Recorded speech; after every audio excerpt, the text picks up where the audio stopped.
el principio era el Logos, la gran explosión, el primordial Om. La teoría de la gran explosión dice que el universo físico surgió vertiginosamente de un punto singular inimaginablemente denso y caliente, llamado una singularidad, 1000 millones de veces más pequeño que la cabeza de un alfiler. No dice el por qué ni el cómo. Cuanto más misterioso es algo, más asumimos que lo comprendemos.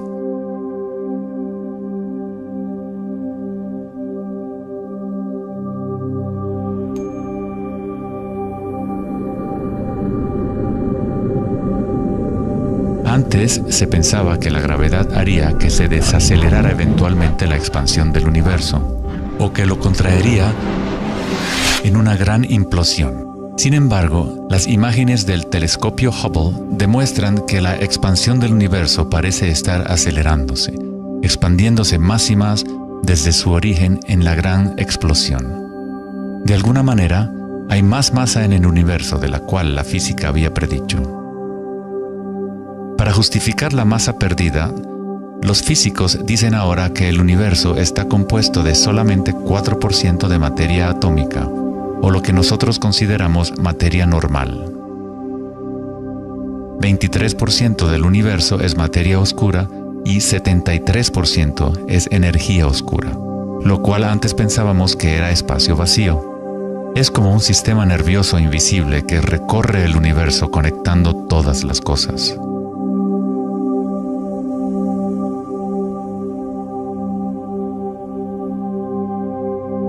Los antiguos maestros védicos enseñaban Nada Brahma. El universo es vibración. El campo vibratorio es la raíz de toda experiencia espiritual e investigación científica verdaderas. En el mismo campo de energía que santos, budas, yogis, místicos, chamanes, sacerdotes y videntes han observado al observar en su interior.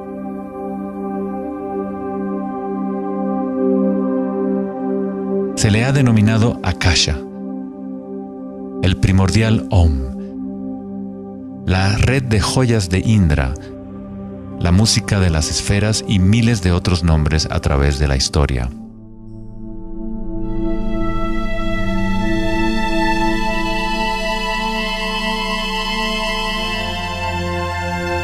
Es la raíz común de todas las religiones. Y el vínculo entre nuestros mundos interiores y exteriores.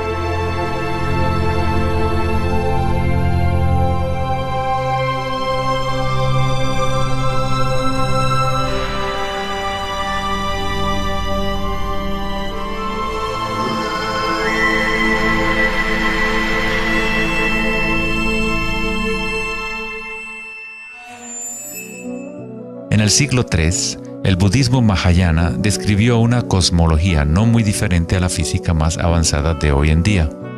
La red de joyas de Indra es una metáfora usada para describir una enseñanza védica mucho más antigua que ilustra la forma en que se teje la trama del universo. Indra, el rey de los dioses, dio a luz el sol y mueve los vientos y las aguas. Imagina una telaraña que se extiende en todas las dimensiones. Está formada por gotas de rocío y cada gota contiene el reflejo de todas las gotas de agua y en cada reflejo se advierte a la vez el reflejo de las gotas más minúsculas. Toda la telaraña continúa en esa misma representación hasta el infinito.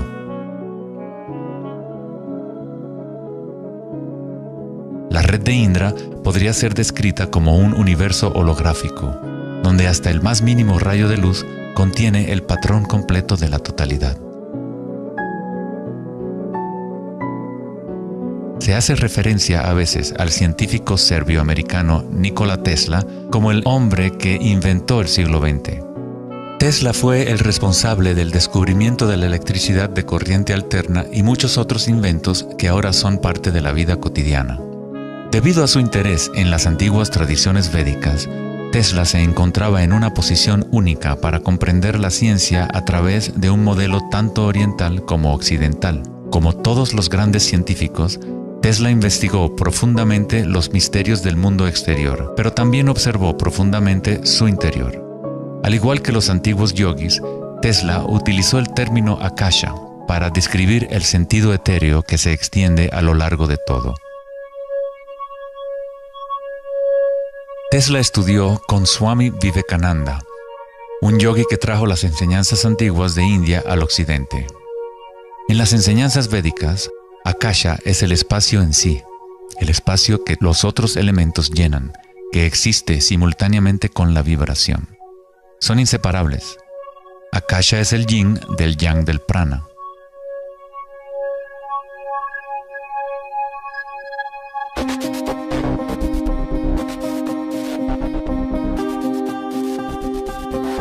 Un concepto moderno que nos puede ayudar a conceptualizar a Akasha, o la sustancia primaria, es la idea de los fractales.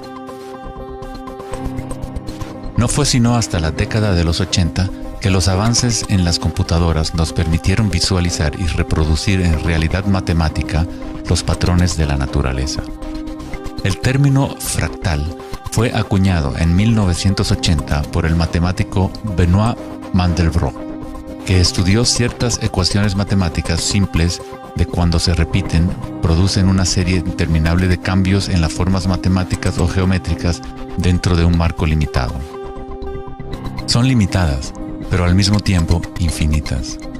Un fractal es una forma geométrica aproximada que se puede dividir en partes, cada una de las cuales es aproximadamente del tamaño de una copia reducida del patrón completo, una propiedad llamada autosemejanza. Los fractales de Mandelbrot han sido llamados las huellas digitales de Dios.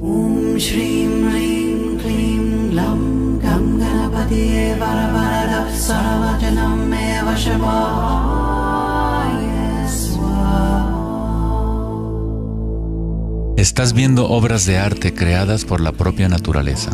Si se gira la figura de Mandelbrot de cierta forma, luce muy similar a una deidad hindú o a un Buda. Esta figura ha sido denominada la figura Buddha-Brot.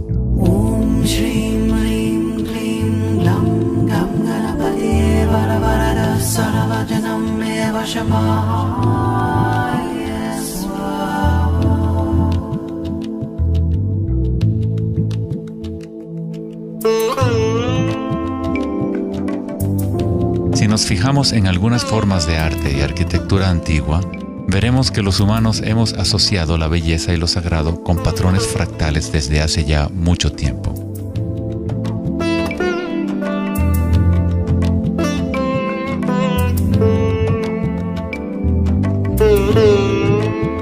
Infinitamente complejos, sin embargo, cada parte contiene la semilla para recrear el conjunto.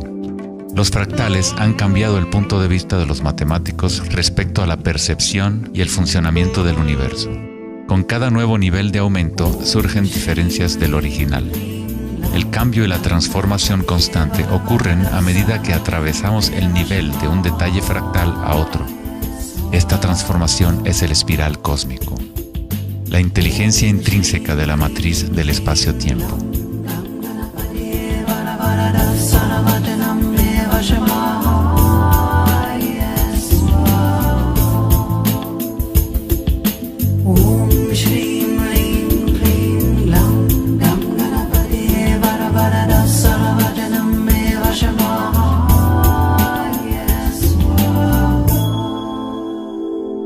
Los fractales son caóticos en su esencia, contienen ruido y orden.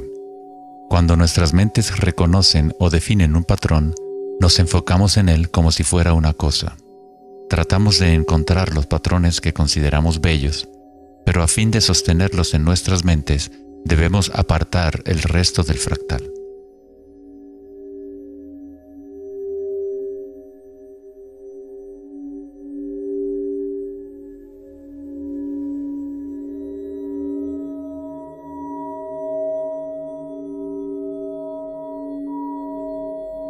Comprender un fractal con los sentidos es limitar su movimiento.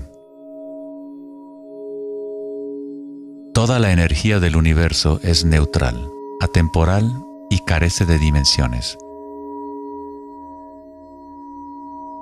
Nuestra propia creatividad y la capacidad de reconocimiento de patrones es la relación entre el microcosmos y el macrocosmos.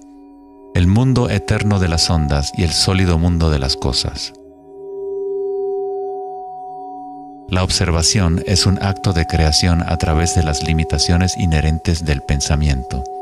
Estamos creando la ilusión de solidez de las cosas al etiquetarlas y nombrarlas. El filósofo Kierkegaard dijo: si me nombras, me niegas. Al darme un nombre, una etiqueta, niegas las otras posibilidades que yo podría ser. Encasillas a la partícula en ser una cosa, al nombrarla, al concretarla, pero al mismo tiempo la estás creando, la defines para que exista. La creatividad es nuestra naturaleza más elevada. Con la creación de las cosas viene el tiempo, lo cual crea la ilusión de solidez.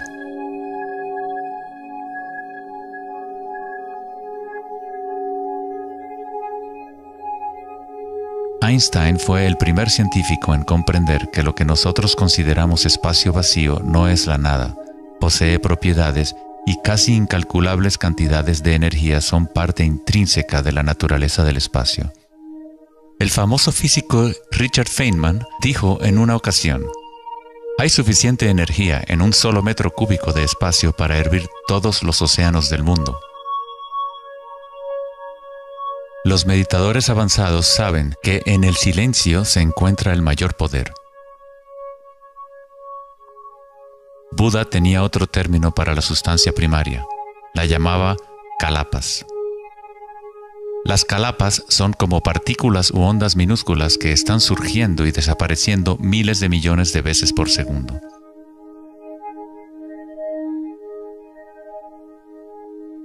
En ese sentido, la realidad es como una serie de cuadros en una cámara holográfica moviéndose rápidamente para crear la ilusión de continuidad. Cuando la conciencia se queda completamente inmóvil, se comprende la ilusión, pues es la conciencia misma la que genera la ilusión.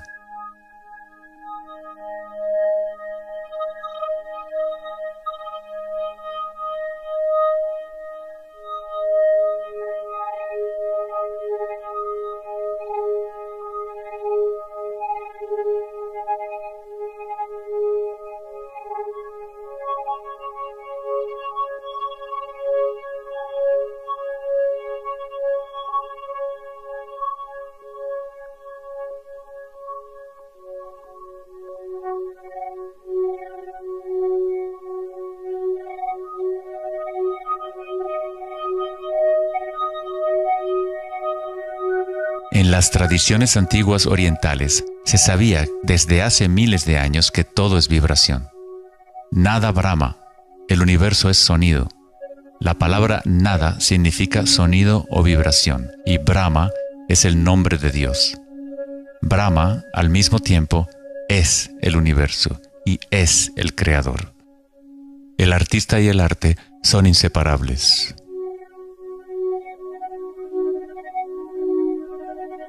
En los Upanishads, uno de los más antiguos registros de los seres humanos en la antigua India, se dice que Brahma, el creador, estaba sentado sobre una flor de loto, abrió los ojos y el mundo surgió.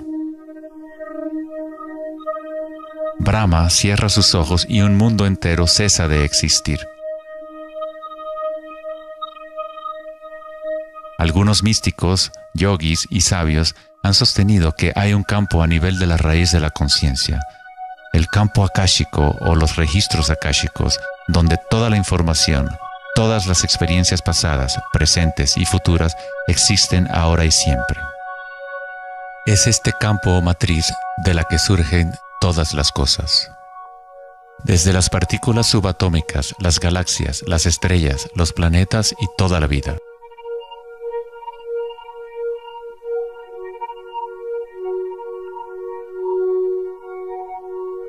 Nunca ves nada en su totalidad, ya que todo está formado de capas y capas de vibración y está constantemente cambiando. Intercambio de información con Akasha. Un árbol bebe del sol, del aire, de la lluvia y de la tierra.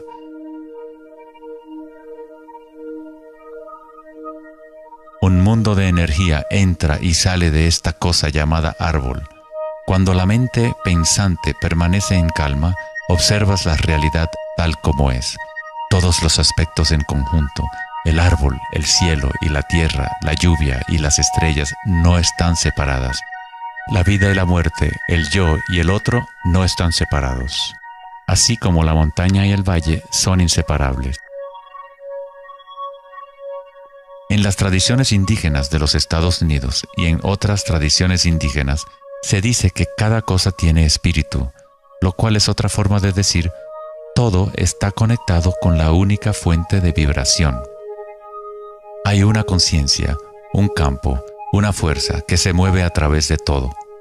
Este campo no está aconteciendo a tu alrededor, sino a través de ti y en calidad de tu esencia. Tú eres la U en la palabra universo. Eres los ojos con los cuales la creación se observa a sí misma.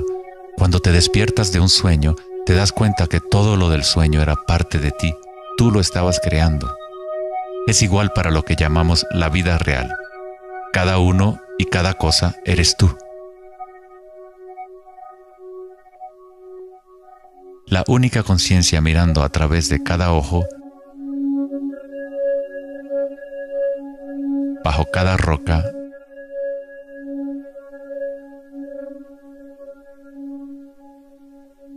dentro de cada partícula.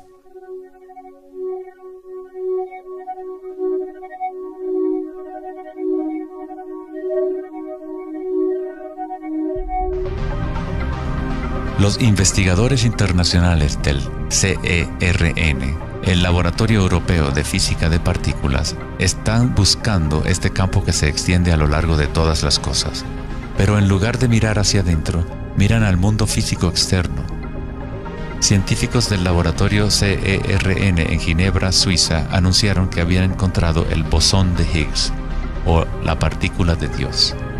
Los experimentos del bosón de Higgs demostraron científicamente que un campo de energía invisible llena el vacío del espacio.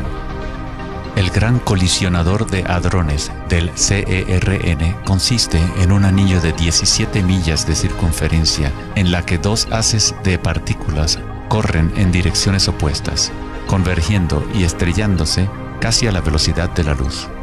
Los científicos observan lo que surge de las violentas colisiones. El modelo estándar no puede explicar cómo las partículas obtienen su masa. Todo parece estar compuesto de vibraciones, pero no hay ninguna cosa que esté siendo vibrada. Es como si hubiera un bailarín invisible, una sombra, danzando oculta en el valle del universo. Los demás bailarines siempre han danzado alrededor de este bailarín oculto. Hemos observado la coreografía, pero hasta ahora no podíamos ver el bailarín.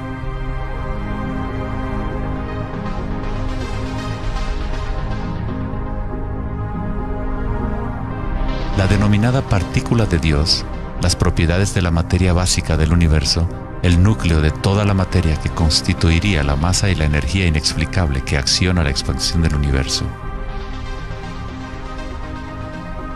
Pero lejos de explicar la naturaleza del universo, el descubrimiento del bosón de Higgs simplemente presenta un misterio aún mayor, dejando al descubierto un universo que es aún más misterioso de lo que nunca habíamos imaginado.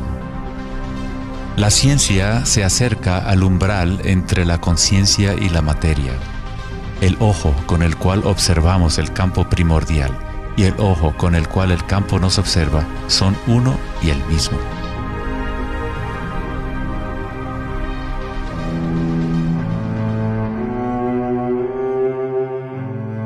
El célebre escritor alemán Wolfgang von Goethe dijo: "La onda es el fenómeno primordial que dio origen al mundo".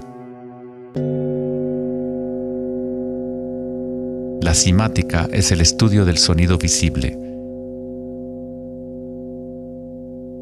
La palabra simática proviene de la raíz griega kuma, que significa onda o vibración.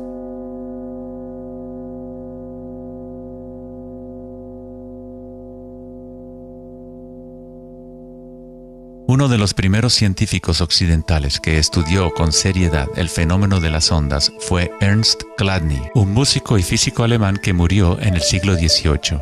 Chladni descubrió que cuando colocaba arena en placas de metal y luego hacía vibrar las placas con un arco de violín, la arena se organizaba en figuras con patrones.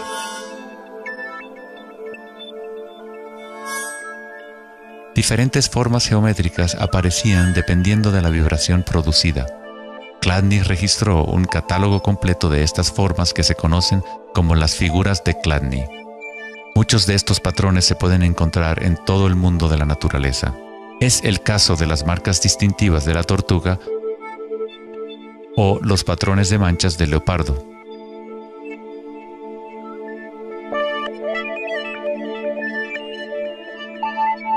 El estudio de los patrones Chladni o patrones ximáticos es uno de los métodos secretos con el que los fabricantes de alta calidad de guitarras, violines y otros instrumentos prueban la calidad del sonido que emiten.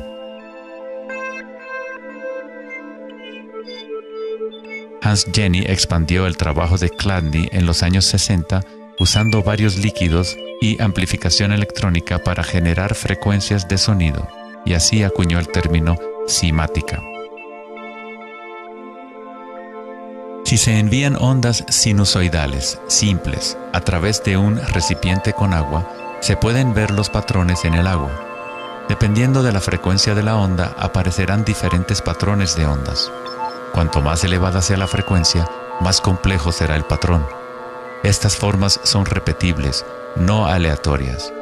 Cuanto más observas, más empiezas a ver cómo la vibración organiza la materia en formas complejas que comenzaron en simples ondas repetitivas. Esta vibración de agua tiene un patrón similar a un girasol.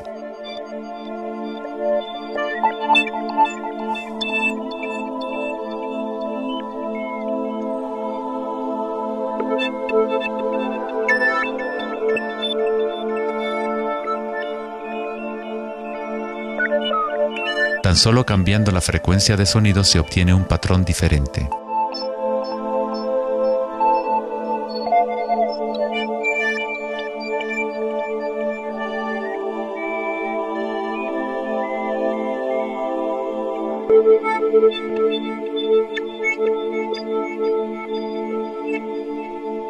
El agua es una sustancia muy misteriosa, es altamente impresionable. Es decir, puede recibir y retener la vibración. Debido a su capacidad y sensibilidad de resonancia elevada y a su disposición interna para resonar, el agua responde instantáneamente a todos los tipos de ondas acústicas. Agua y tierra vibrante constituyen la mayoría de la masa en las plantas y los animales. Es fácil observar cómo simples vibraciones en el agua pueden crear patrones reconocibles naturales, pero a medida que agregamos sólidos y aumentamos la amplitud, las cosas se ponen aún más interesantes. Al añadir almidón de maíz al agua, obtenemos fenómenos más complejos.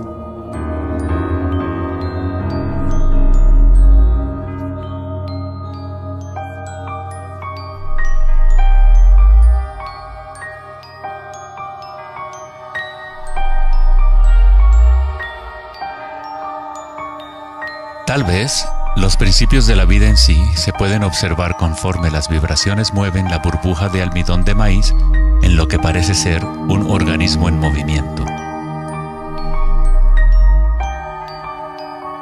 El principio que anima el universo se describe en todas las grandes religiones usando las palabras que reflejan los conocimientos de ese momento en la historia. En el idioma de los incas, el imperio más grande de la América precolombina, la palabra para cuerpo humano es Alpacamasca, lo que significa literalmente tierra viviente. En la Cábala o misticismo judío, hablan del nombre divino de Dios, el nombre impronunciable. No se puede pronunciar debido a que es una vibración que está en todas partes. Se trata de todas las palabras, toda la materia. Todo es la palabra sagrada. El tetaedro es la forma más simple que puede existir en 3 dimensiones. Algo debe tener por lo menos 4 puntos para tener realidad física. La estructura del triángulo es el único patrón de la naturaleza que se autoequilibra. En el Antiguo Testamento, la palabra tetragramaton se utilizaba a menudo para representar una cierta manifestación de Dios. Se usaba cuando se hablaba de la palabra de Dios o del nombre especial de Dios, logos o la palabra primordial. Las antiguas civilizaciones sabían que en la estructura de la raíz del universo estaba la figura tetraédrica. De esta forma, la naturaleza exhibe un impulso fundamental hacia el equilibrio, Shiva, pero a la vez exhibe un impulso fundamental hacia el cambio, Shakti.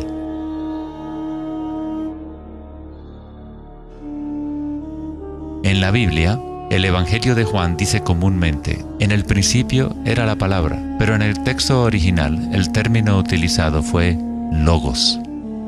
El filósofo griego Heráclito, quien vivió alrededor de 500 años antes de Cristo, se refirió al logos como algo fundamentalmente incognoscible, el origen de toda repetición, patrón y forma.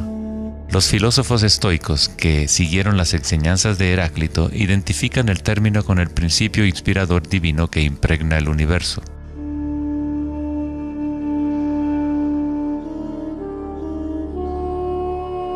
En el sufismo, el logos está en todas partes y en todas las cosas. Es aquello de lo cual lo inmanifiesto se manifiesta.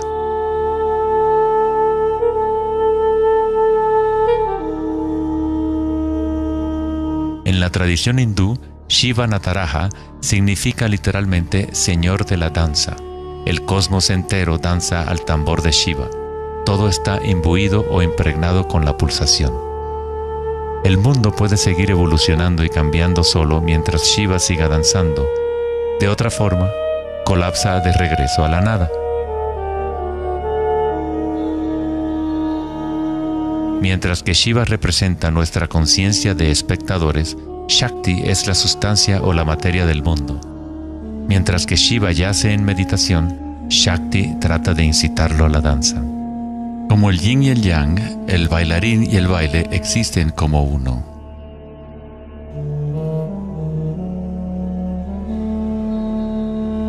Logos también significa verdad inocultable. Aquel que conoce el logos, conoce la verdad. Existen muchas capas de encubrimiento en el mundo humano como consecuencia de los múltiples giros de Akasha hasta convertirse en estructuras complejas que ocultan la fuente de sí misma. Como un juego divino de las escondidas, nos hemos ocultado desde hace miles de años y eventualmente nos hemos olvidado por completo del juego. De alguna forma, nos olvidamos que había algo que encontrar. En el budismo se enseña a través de la meditación a percibir directamente el logos, el campo del cambio o impermanencia en nuestro interior. Cuando observas tu mundo interior, observas las sensaciones y energías más sutiles conforme la mente se concentra y se enfoca. A través de la comprensión directa de anicca o impermanencia a nivel de la raíz de la sensación, uno se libera del apego a las formas externas transitorias.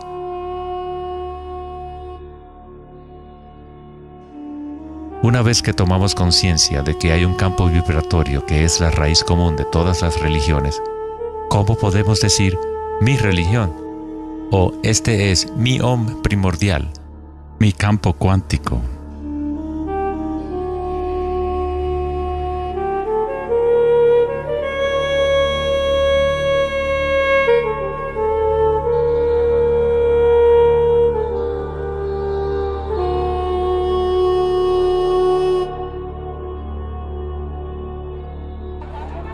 La verdadera crisis en nuestro mundo no es de carácter social, político o económico. Nuestra crisis es una crisis de conciencia, la incapacidad de experimentar directamente nuestra verdadera naturaleza. La incapacidad de reconocer esto en todo el mundo y en todas las cosas.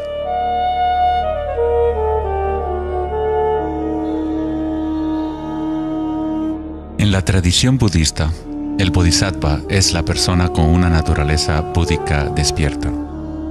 Un bodhisattva se compromete a ayudar a despertar a cada ser en el universo, comprendiendo que solo hay una conciencia.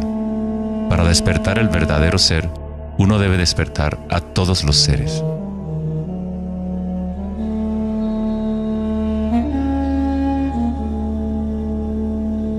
Existen innumerables seres conscientes en el universo a quienes me comprometo a ayudar a despertar. Mis imperfecciones son inagotables.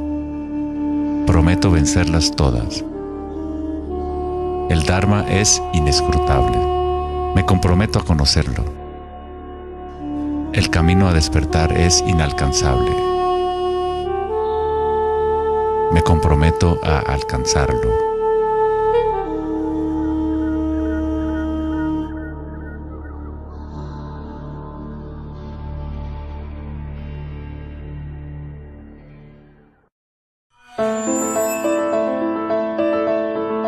El filósofo Platón, partidario de Pitágoras, insinuaba enigmáticamente que había una llave de oro que unificaba todos los misterios del universo. Esta es la llave de oro a la que regresaremos una y otra vez a lo largo de nuestra exploración. La llave de oro es la inteligencia del Logos, la fuente del Om primordial. Se podría decir que es la mente de Dios. Con nuestros limitados sentidos, estamos observando solo la manifestación externa de la mecánica oculta de la autosemejanza.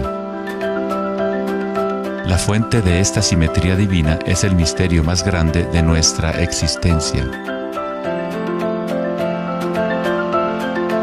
Muchos de los pensadores monumentales de la historia, como Pitágoras, Kepler, Leonardo da Vinci, Tesla y Einstein, han llegado al umbral del misterio. Einstein dijo: "Lo más bello que podemos experimentar es lo misterioso. Es la fuente de cualquier arte y ciencia verdadera". Aquel que no conoce esta emoción, que no hace pausa para maravillarse y quedarse absorto en admiración, es como si estuviera muerto. Sus ojos están cerrados. Estamos en la posición de un niño pequeño entrando a una gran biblioteca llena de libros en muchos idiomas diferentes. El niño sabe que alguien debe haber escrito esos libros. No sabe cómo. No entiende los idiomas en que están escritos. El niño sospecha ligeramente que hay un orden misterioso en la disposición de los libros, pero no sabe cuál es. A mí me parece que esa es la actitud, inclusive del ser humano más inteligente, hacia Dios. Vemos un universo maravillosamente ordenado que obedece ciertas leyes. Nuestras mentes limitadas no pueden comprender la misteriosa fuerza que mueve las constelaciones. Todo científico que observa detenidamente el universo y todo místico que observa profundamente su interior se encuentra tarde o temprano, cara a cara, con la misma cosa: la espiral primordial.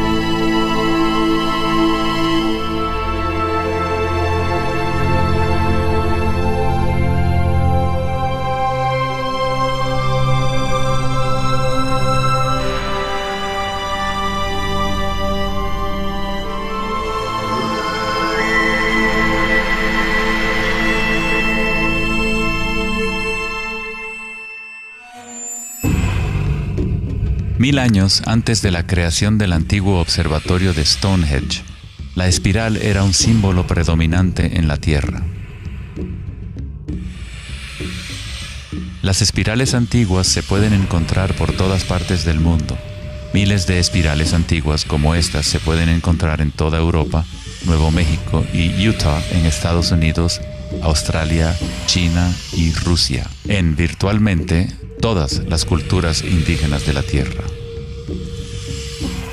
Las espirales antiguas simbolizan el crecimiento, la expansión y la energía cósmica encarnada en el Sol y en el cielo.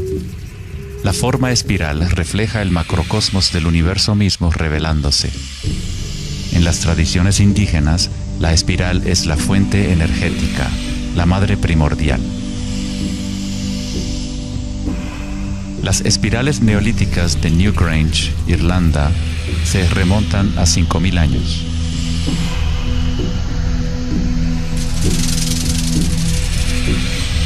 Tienen 500 años más que la Gran Pirámide de Giza y son igual de enigmáticas ante los observadores modernos. Las espirales se remontan a una época en la historia en donde los humanos estaban más conectados con la Tierra, con los ciclos y las espirales de la naturaleza. Una época en que los seres humanos se identificaban menos con los pensamientos. La espiral es lo que percibimos como la fuerza de torsión en el universo.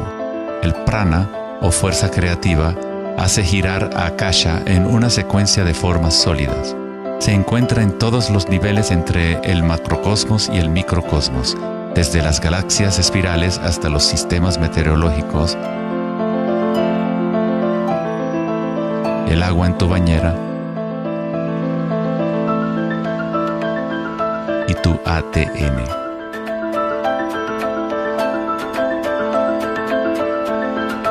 En la experiencia directa de tu propia energía, la espiral primordial no es una idea, sino más bien lo que hace posible toda condición e idea.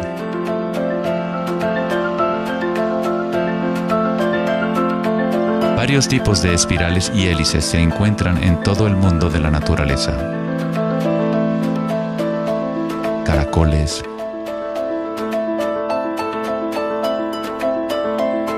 corales marinos,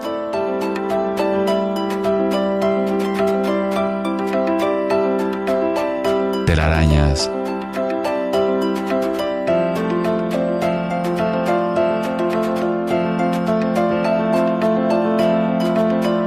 fósiles.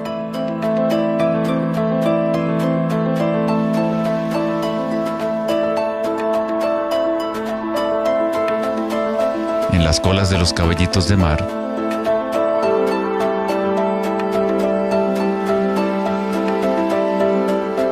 y en las conchas. Muchas espirales en la naturaleza se pueden observar como espirales logarítmicas o espirales en crecimiento. A medida que avanzas desde el centro de la espiral, las secciones son exponencialmente más grandes. Al igual que la red de joyas de Indra, las espirales logarítmicas son autosemejantes u holográficas, de manera que las características de cada parte reflejan el conjunto. Hace 2400 años, en la antigua Grecia, Platón consideraba la proporción geométrica continua como el vínculo cósmico más profundo. La sección áurea, o número áureo, o proporción divina, era el secreto más grande de la naturaleza.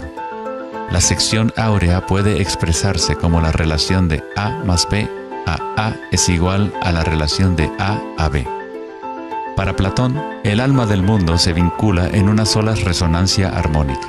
El mismo patrón pentagonal que existe en una estrella de mar o en una rebanada de quimbombo se puede observar en la trayectoria del planeta Venus trazada en el cielo nocturno durante un periodo de 8 años.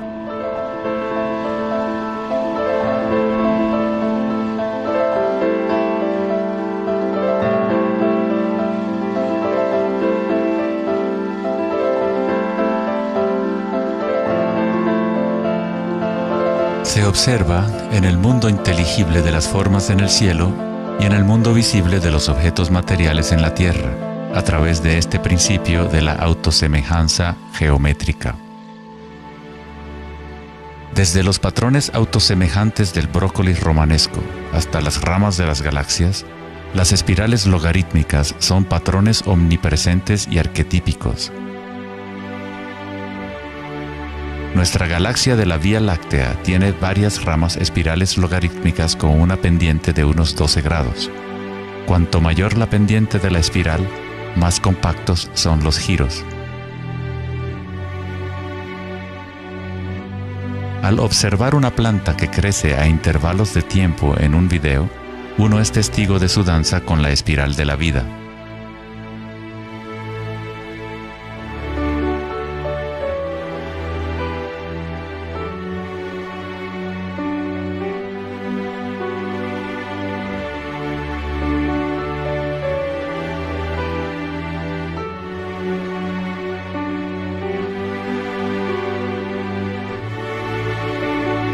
Una espiral dorada es una espiral logarítmica que crece hacia afuera, siguiendo el factor de la sección áurea.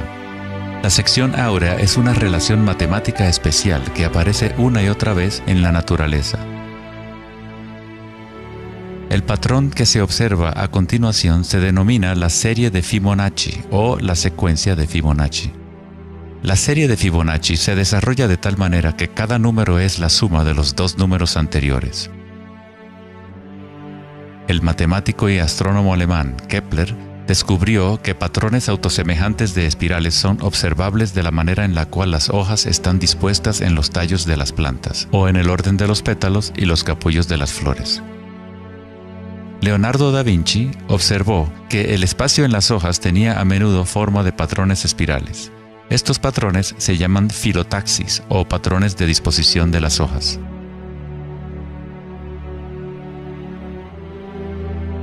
La disposición filotaxis se puede observar en los nucleótidos independientes del ADN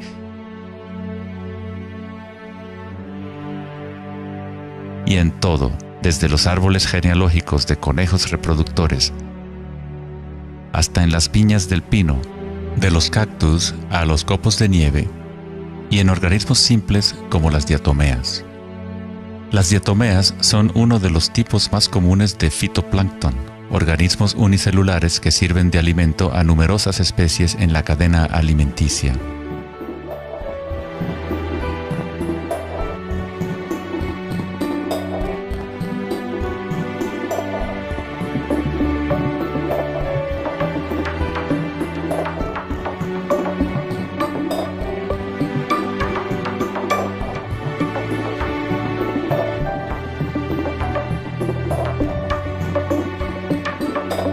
¿Cuánta matemática debes saber para ser un girasol o una abeja?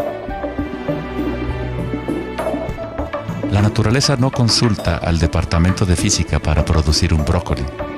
La estructura en la naturaleza ocurre automáticamente. Los científicos en el campo de la nanotecnología utilizan el término autoensamblaje para describir la forma en la cual se forman los complejos, como en la fase inicial de la formación hexagonal de ADN. En la ingeniería de la nanotecnología, los nanotubos de carbono se componen de una disposición similar de materiales. La naturaleza hace este tipo de geometría una y otra vez sin esfuerzo, automáticamente, sin una calculadora. La naturaleza es precisa y extremadamente eficiente. Según el famoso arquitecto y autor Buckminster Fuller, estos patrones son una función del espacio-tiempo. El ADN y el panal de abejas tienen esa forma por la misma razón que una burbuja es redonda. Es la forma más eficiente que requiere la menor cantidad de energía. El espacio en sí tiene una forma y permite solo ciertas configuraciones de la materia, siempre volviendo a lo más eficiente. Estos patrones son la forma más fuerte y eficiente de construir estructuras arquitectónicas como las cúpulas geodésicas.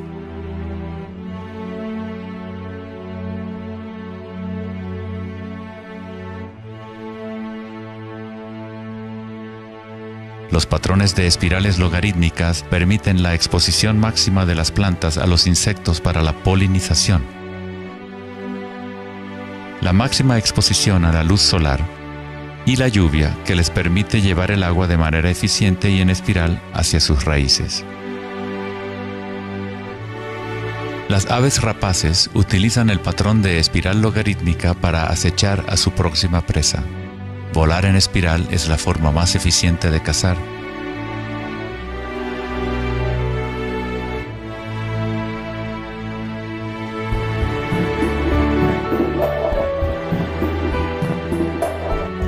Nuestra capacidad de observar el akasha danzando la espiral de la vida hacia una forma material se relaciona con la habilidad de percibir la belleza y la simetría en la naturaleza. El poeta William Blake dijo: "El universo vegetativo se abre como una flor desde el centro de la tierra en donde mora la eternidad. Se expande desde las estrellas hasta el caparazón mundano y ahí se encuentra con la eternidad de nuevo, tanto desde dentro como desde fuera".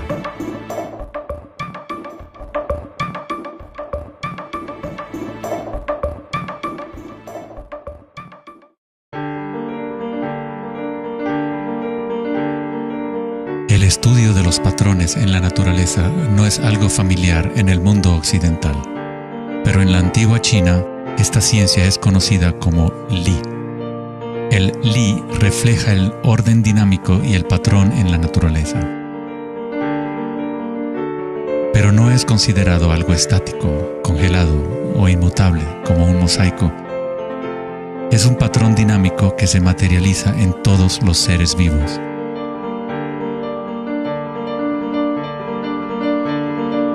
Las arterias de las hojas, las marcas de las tortugas y los patrones de vetas en las rocas son todas expresiones del lenguaje secreto de la naturaleza y del arte. El laberinto es uno de los muchos patrones de Li. Se encuentran en las estructuras de los corales, en hongos como el morel,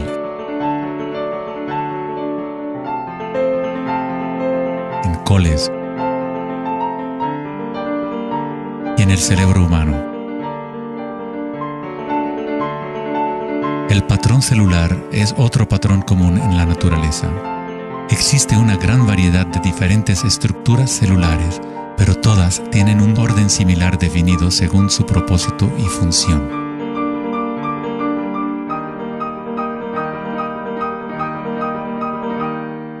Es fácil quedarse fascinado ante el juego constante de formas, pero lo más interesante es que ciertas formas arquetípicas parecen estar entretejidas en la trama de la naturaleza. El patrón de ramificación es otro patrón Li, o modelo arquetípico observable en todos los niveles y en todas las escalas fractales.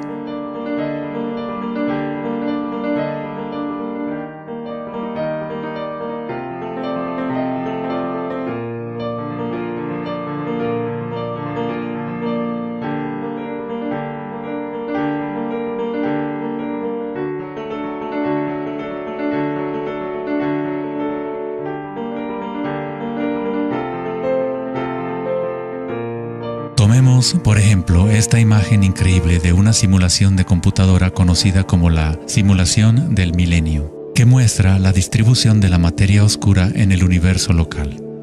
Fue creada por Max Planck Society en Alemania. La materia oscura es lo que antes considerábamos espacio vacío. Es como un sistema nervioso invisible que recorre todo el universo.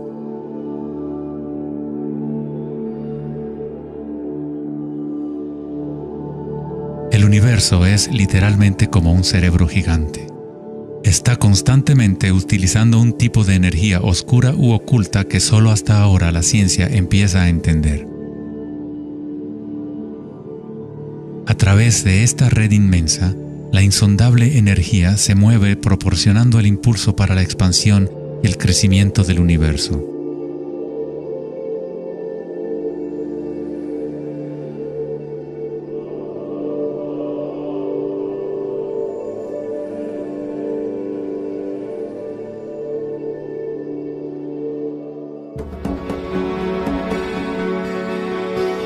La naturaleza crea patrones de ramificación automáticamente cuando creamos las condiciones adecuadas. La naturaleza es una máquina generadora de arte o un motor creador de belleza. Aquí, la electricidad se utiliza para hacer crecer las ramas de cristal plata. El metraje es en intervalos de tiempo a medida que crecen durante varias horas. Los cristales se forman sobre el cátodo de aluminio cuando los iones se depositan por electrólisis a partir de una solución de nitrato de plata. La formación es autoorganizadora. Estás viendo arte generado por la propia naturaleza. Johann Wolfgang von Goethe dijo: "La belleza es una manifestación de las leyes secretas de la naturaleza, que de otra manera estarían ocultas para nosotros por siempre". En este sentido, todo en la naturaleza está vivo, organizándose a sí mismo. Cuando se usa alto voltaje en la ramificación fractal, esto se vuelve todavía más obvio. Está sucediendo en tiempo real.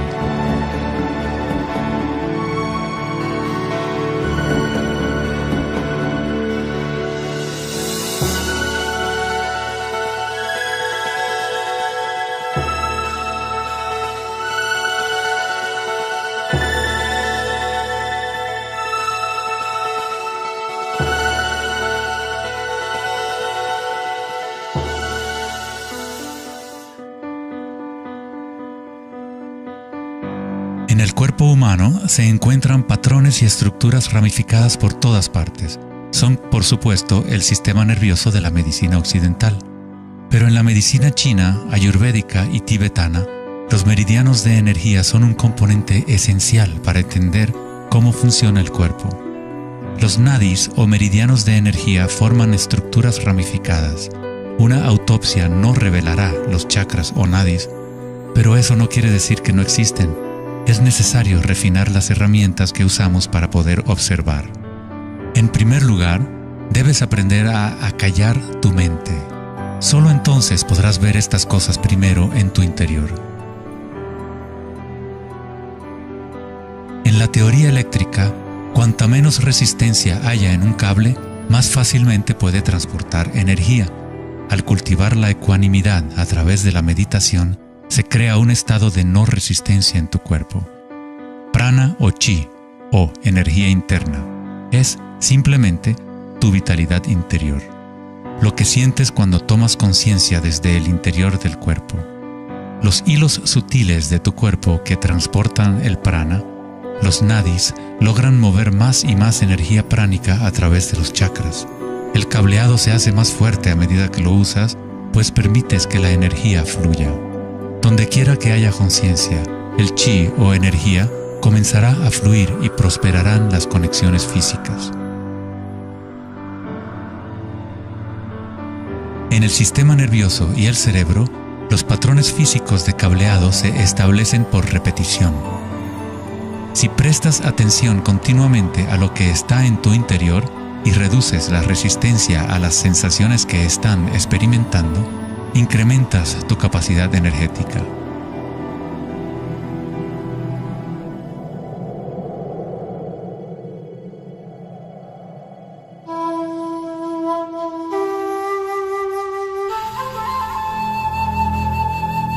En el taoísmo, el símbolo del yin y el yang representa la interpenetración de las fuerzas en espiral de la naturaleza.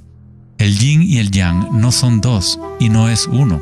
El antiguo concepto del ara está representado por un yin y yang o remolino en espiral. Es el centro de energía localizado en el abdomen, debajo del ombligo. Ara significa literalmente mar u océano de energía. En China, el ara es llamado el Dantien inferior. En muchas formas de artes marciales asiáticas, se dice que el guerrero con ara fuerte es imparable. En la tradición samurái, una forma de suicidio ritual o seppuku era el harakiri. Esto significa traspasar tu propio ara, desconectando el chi o canal de energía. Moverse desde este centro crea el movimiento enraizado y lleno de gracia que se ve no solo en las artes marciales,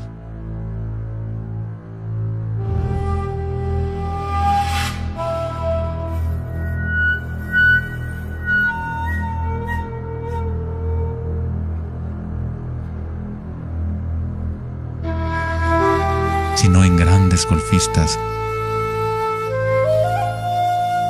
bailarinas de danza del vientre.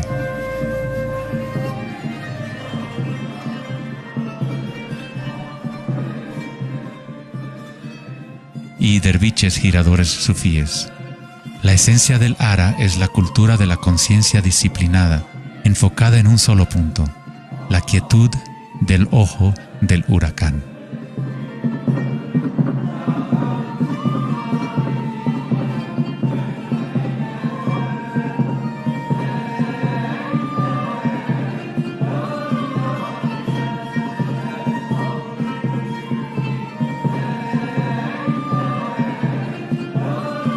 Es el instinto de nuestras entrañas con relación a nuestra propia fuente de energía.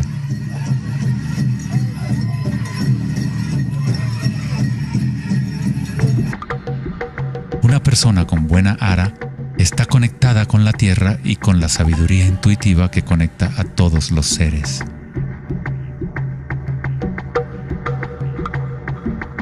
Pensar con tu vientre, el ara de Kengasai, es conectarte con tu sabiduría interior.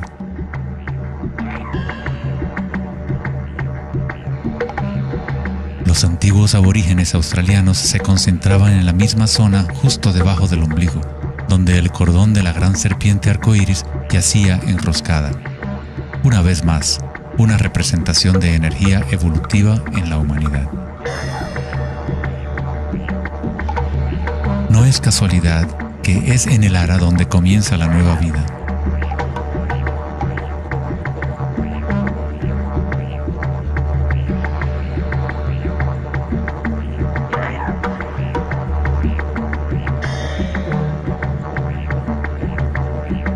El sistema nervioso entérico, a veces llamado cerebro intestinal, es capaz de mantener una matriz compleja de conexiones similares a las del cerebro en la cabeza, con sus propias neuronas y neurotransmisores.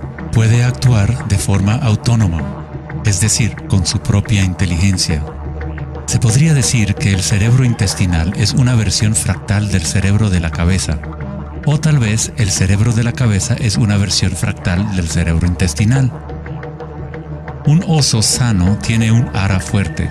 Cuando un oso sabe dónde hurgar para encontrar hierbas, sigue el movimiento del chi a través de sus sentidos, centrando en el ara o vientre.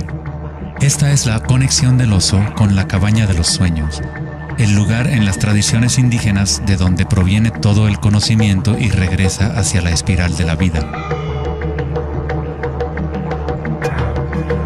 Pero, ¿cómo conocían los antiguos pueblos la espiral si la ciencia moderna está apenas empezando ahora a reconocer su importancia? Pregúntale a las abejas. Ellas no se han olvidado de amar. Las abejas tienen una conexión especial con la fuente como parte de un sistema simbiótico que ayuda a la belleza y a la diversidad a florecer. Son un puente entre el macrocosmos y el microcosmos. Hay un corazón que nos conecta a todos, como una mente colectiva, por llamarla así. Al igual que un cerebro abierto, la colmena envía sus sueños al mundo para manifestarse.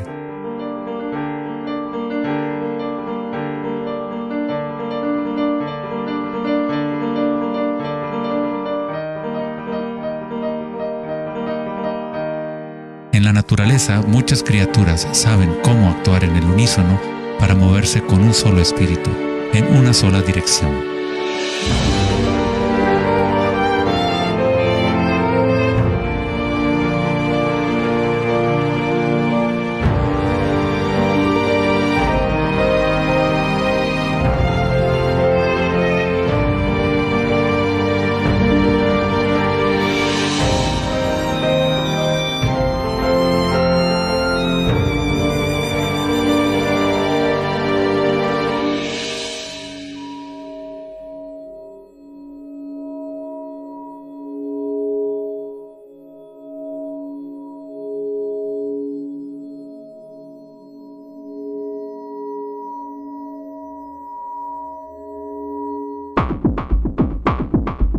Pero no todos se benefician de las otras especies a su alrededor. Por ejemplo, la cigarra devora todo en su camino. Una cigarra no tiene ninguna otra opción que actuar como cigarra. Nunca va a producir miel ni a polinizar plantas como una abeja. El comportamiento de una cigarra es rígido, pero un ser humano es único en el sentido de que podemos actuar como una abeja o como una cigarra. Tenemos la libertad de cambiar y manipular los patrones de la forma en que interactuamos con el mundo. Podemos existir en simbiosis o como parásitos.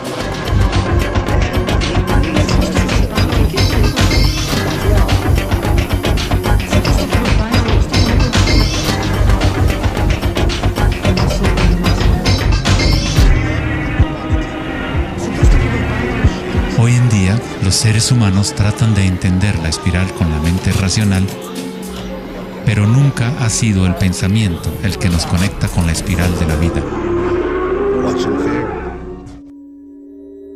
Siempre hemos estado conectados.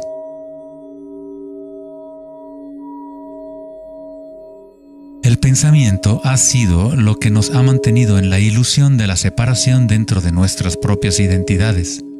El pensamiento es la creación de la separación, la experiencia de limitación. Cuanto más nos alineamos con el pensamiento, más nos alejamos de la fuente. Las culturas antiguas menos orientadas al pensamiento se alineaban con la espiral de una manera más directa y personal de lo que nosotros hacemos hoy en día. En la antigua India, el Kundalini es una representación de la propia energía interior que se mueve a lo largo de la columna vertebral en un patrón en forma de serpiente o hélice. En las antiguas tradiciones yogis de la India, los mundos interiores de las personas de la época se comparaban con las culturas que se centraban en el ara. Equilibrar el poder de la espiral con la quietud propia de la observación de tu conciencia es alinearte con tu pleno potencial evolutivo, para florecer como el ser original y multifacético que fuiste concebido. Ida, el femenino o canal lunar, está conectado al cerebro derecho y Pingala, el canal masculino o solar, está conectado al cerebro izquierdo. Cuando estos dos canales están en equilibrio, la energía fluye hasta un tercer canal, Sushumna, en el centro de la columna vertebral, energizando los chakras y desbloqueando nuestro pleno potencial evolutivo. La palabra chakra es una antigua palabra sánscrita que significa rueda de energía. El Kundalini es nada menos que la espiral primordial que, como una danza, hace emerger tu vida humana a la existencia. Es un orden diferente de energía al que normalmente conocemos, como un puente de materia bruta para las energías más sutiles. Tú eres ese puente.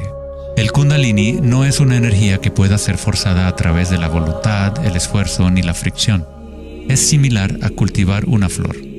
Todo lo que podemos hacer como buenos jardineros es preparar la tierra y las condiciones adecuadas y luego dejar que la naturaleza siga su curso. Si obligas a una flor a florecer prematuramente, la destruyes. La flor crece con su propia inteligencia, con su propia guía de organización.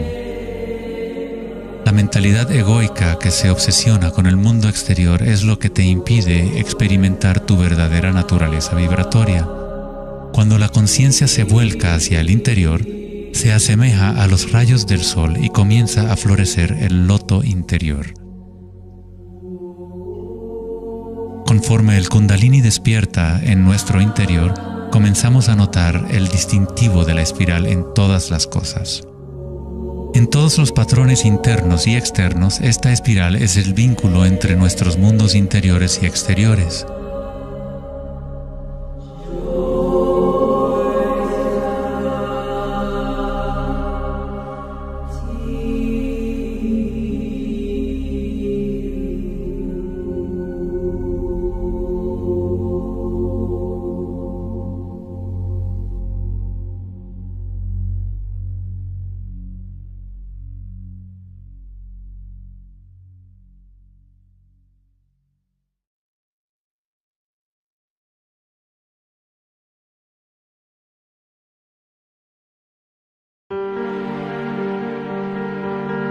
Antes de los albores de la civilización occidental y del lenguaje escrito, la ciencia y la espiritualidad no eran dos cosas separadas. En las enseñanzas de las grandes tradiciones antiguas, la búsqueda externa de conocimiento y certeza era compensada por un sentimiento interior de impermanencia y comprensión intuitiva de la espiral del cambio. A medida que el pensamiento científico se hizo más predominante y la información se fue multiplicando, comenzó la fragmentación en nuestros sistemas de conocimiento. El incremento de la especialización significaba que menos personas eran capaces de ver el panorama general, de sentir e intuir la estética del sistema en su conjunto. Nadie se preguntaba, ¿será que todo este razonamiento es bueno para nosotros? La sabiduría antigua está aquí entre nosotros, oculta a plena vista. Pero estamos demasiado preocupados con nuestros pensamientos como para reconocerla. Esta sabiduría olvidada es la manera de restablecer el equilibrio entre lo interno y lo externo, el yin y el yang, entre la espiral del cambio y la quietud de nuestro centro.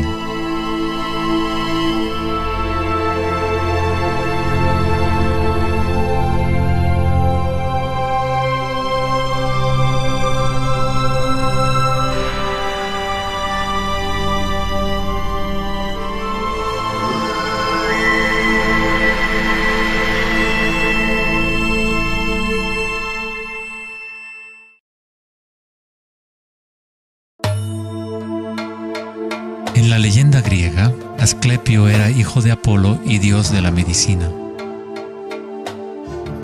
Su sabiduría y habilidades para la curación eran insuperables, y se decía que había descubierto el secreto mismo de la vida y la muerte. En la antigua Grecia, los templos de curación asclepianos reconocían el poder de la espiral primordial. Esto está simbolizado por la vara de Asclepios. Se dice que Hipócrates, el padre de la medicina, cuyo juramento todavía constituye el código moral de la profesión médica, se entrenó en un templo asclepiano.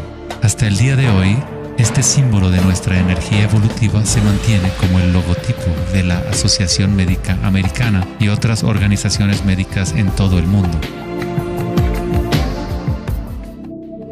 En la iconografía egipcia, la serpiente y el pájaro representan la dualidad o polaridad de la naturaleza humana.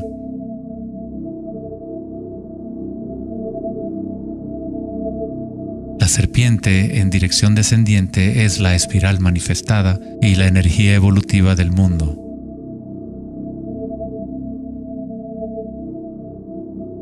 El pájaro es la dirección ascendiente, la corriente dirigida hacia el sol o la concientización unívoca del despertar, el vacío de Akasha.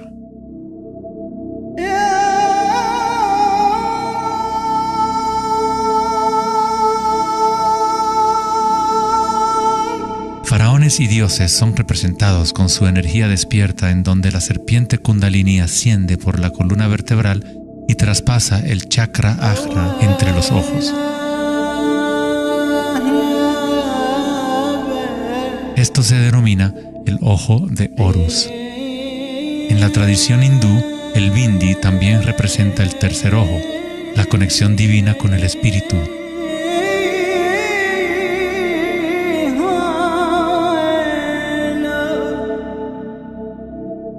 La máscara de Tutankamón es un ejemplo clásico que muestra temas de serpientes y aves.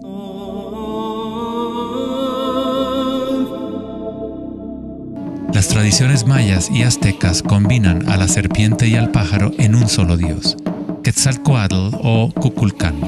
El dios de la serpiente alada representa la conciencia evolutiva despierta o el Kundalini despierto.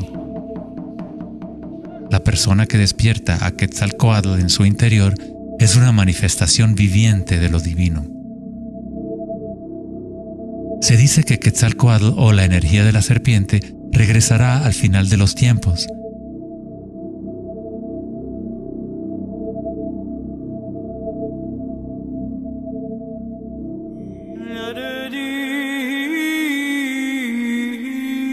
Los símbolos de la serpiente y las aves se pueden también encontrar en el cristianismo. Su significado real podría estar codificado de una manera más profunda, pero el significado es el mismo que en otras tradiciones antiguas.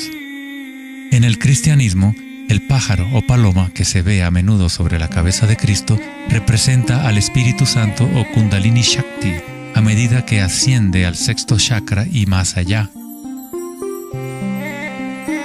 Los místicos cristianos llaman al Kundalini por otro nombre, Espíritu Santo. En Juan 3:14 dice: así como Moisés levantó la serpiente en el desierto, así también es necesario que el Hijo del Hombre sea levantado. Jesús y Moisés despertaron su energía Kundalini, trayendo el despertar de la conciencia a las fuerzas inconscientes reptilianas que rigen los deseos del ser humano. Se dice que Jesús pasó 40 días y 40 noches en el desierto, durante los cuales fue tentado por Satanás. De igual forma, Buda fue tentado por Mara cuando estaba sentado en busca de la iluminación bajo el árbol Bodhi o árbol de la sabiduría. Tanto Cristo como Buda tuvieron que alejarse de la tentación de los placeres sensoriales y mundanos.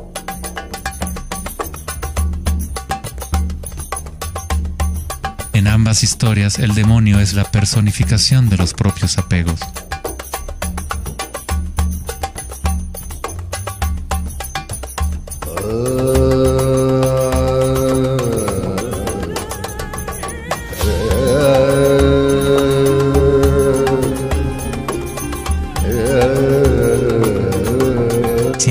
la historia de Adán y Eva a través de la luz de las tradiciones védicas y egipcias, descubrimos que la serpiente que vigila el árbol de la vida es el Kundalini.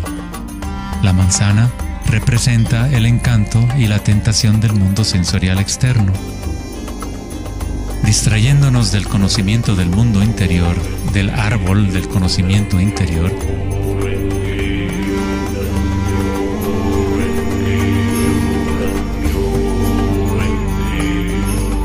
el árbol es simplemente la red de nadis o meridianos de energía dentro de nosotros mismos, que forma literalmente estructuras ramificadas por todo el cuerpo.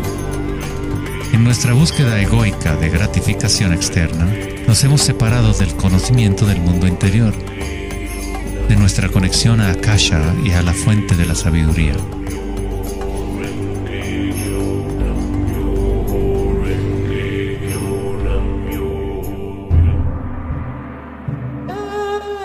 Muchos de los mitos históricos del mundo sobre dragones pueden interpretarse como metáforas de las energías internas de las culturas de las cuales forman parte. En China, el dragón sigue siendo un símbolo sagrado que representa la felicidad. Al igual que los faraones egipcios, los antiguos emperadores chinos que habían despertado sus energías evolutivas fueron representados por la serpiente alada o dragón. El tótem real del emperador de Jade o el emperador celestial muestra un balance similar a los canales de Ida y Pingala.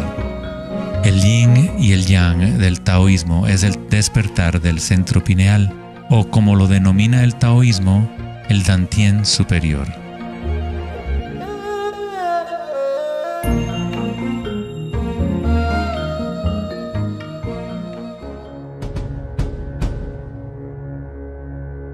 La naturaleza está llena de distintas formas de detectar y asimilar la luz. Por ejemplo, un erizo de mar puede, en verdad, ver con su cuerpo espinado que actúa como un gran ojo. Los erizos detectan la luz que ilumina sus espinas y comparan la intensidad de los rayos para tener una idea de lo que está en su entorno.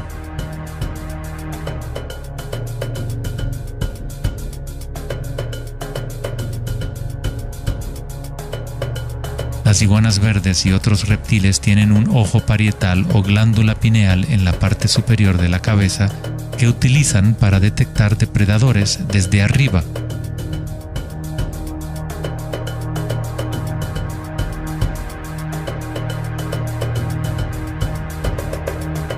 La glándula pineal humana es una pequeña glándula endocrina que ayuda a regular los patrones del sueño y vigilia.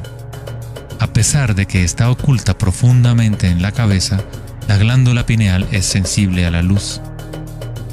El filósofo Descartes reconoció que el área de la glándula pineal o tercer ojo era la interfase entre la conciencia y la materia.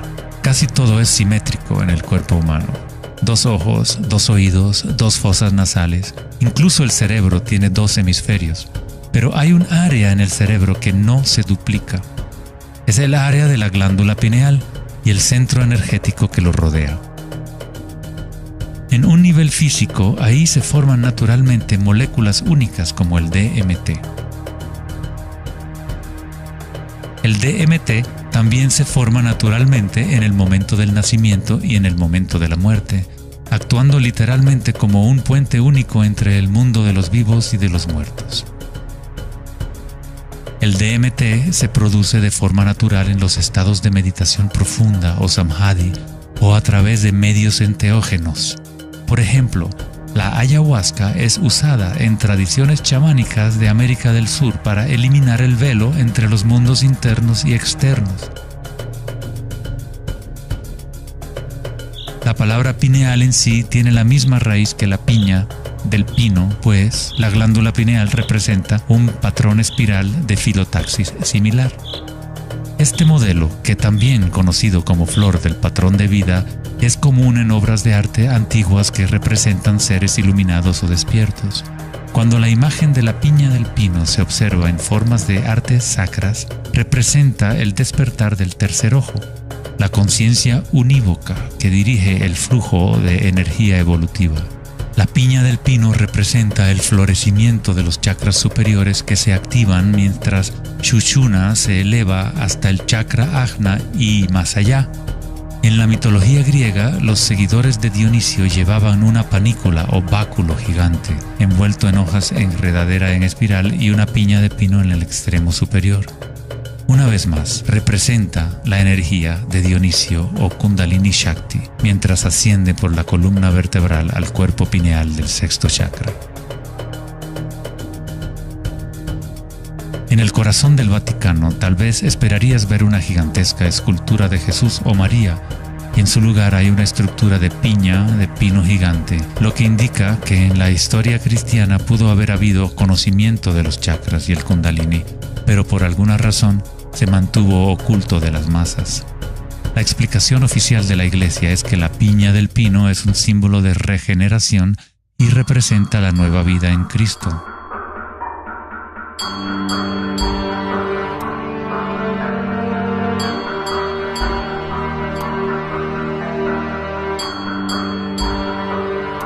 El filósofo y místico del siglo XIII, Meister Eckhart, dijo: "El ojo con el que veo a Dios y el ojo con el que Dios me ve es el mismo". En la Biblia del rey Jacobo, Jesús dijo: "La luz del cuerpo es el ojo, y si por lo tanto tienes un solo ojo, tu cuerpo entero se llenará de luz".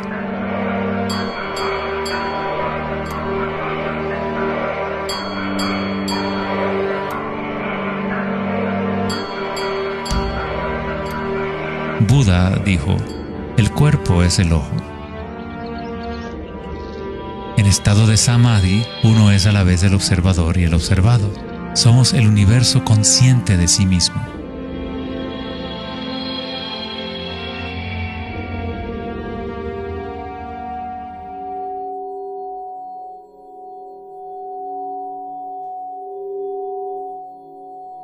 Cuando el Kundalini se activa, estimula el sexto chakra y el centro pineal, y esta zona empieza a recuperar algunas de sus funciones evolutivas.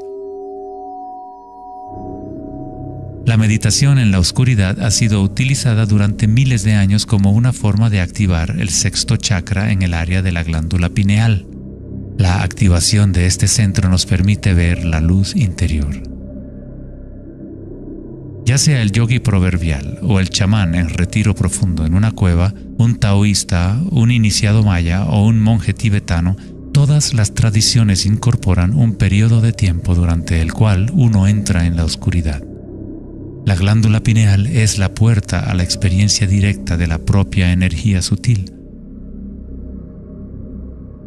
El filósofo Nietzsche dijo: "Si miras fijamente al abismo durante el tiempo suficiente, eventualmente descubrirás que el abismo te mira fijamente de regreso".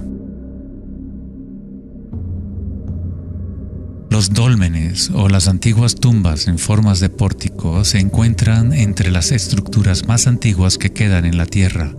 La mayoría datan del periodo neolítico de 3000 a 4000 años antes de Cristo, y algunos en Europa occidental tienen 7000 años de antigüedad. El dolmen se utilizaba para entrar en meditación perpetua como una forma para los humanos de formar un puente entre el mundo exterior e interior. A medida que uno continúa meditando en la oscuridad total, eventualmente empieza a observar la energía interna o luz al activarse el tercer ojo. Los ritmos circadianos que se rigen por el sol y los canales de la luna dejan de controlar las funciones del cuerpo y se establece un nuevo ritmo.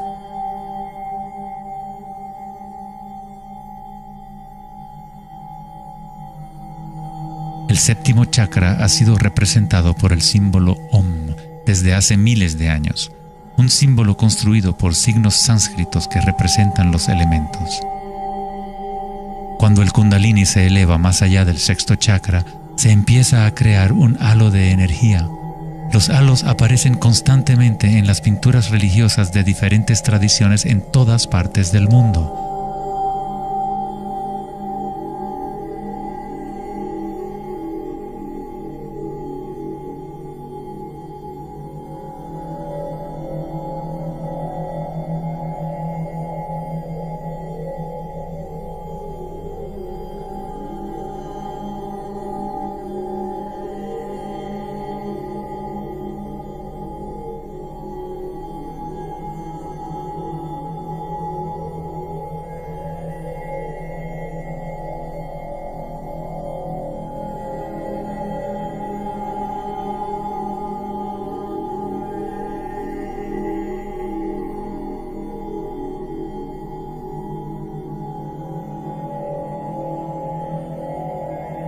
El halo, o la imagen de un distintivo energético alrededor de un ser despierto, es común en virtualmente todas las religiones, en todas partes del mundo. El proceso evolutivo de despertar los chakras no es propiedad de un grupo o de una religión, es el derecho inalienable de todo ser humano en el planeta.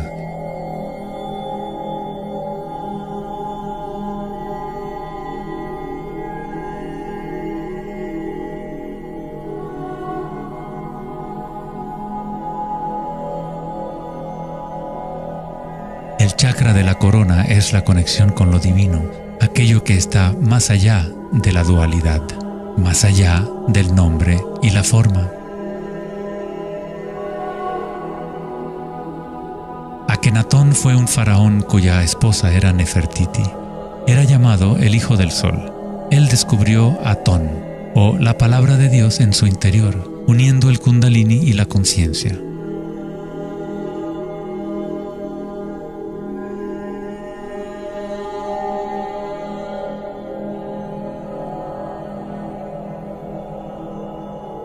En la iconografía egipcia, una vez más, la conciencia despierta está representada por el disco solar que vemos sobre las cabezas de dioses o seres despiertos.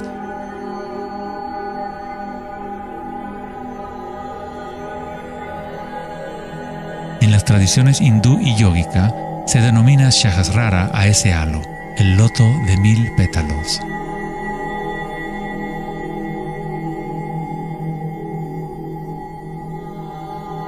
El Buda está asociado con el símbolo de la flor de loto. El patrón de filotaxis es el mismo modelo que se puede encontrar en una flor de loto. Es la flor del patrón de la vida, la semilla de la vida. Es el patrón fundamental en el cual todas las formas encajan. Es la forma absoluta del espacio mismo o una cualidad inherente a Akasha.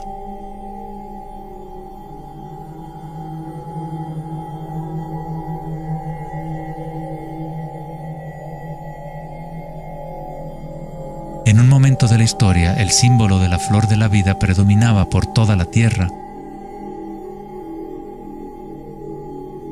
La flor de la vida se encuentra custodiada por leones en lugares más sagrados de China y otras partes de Asia.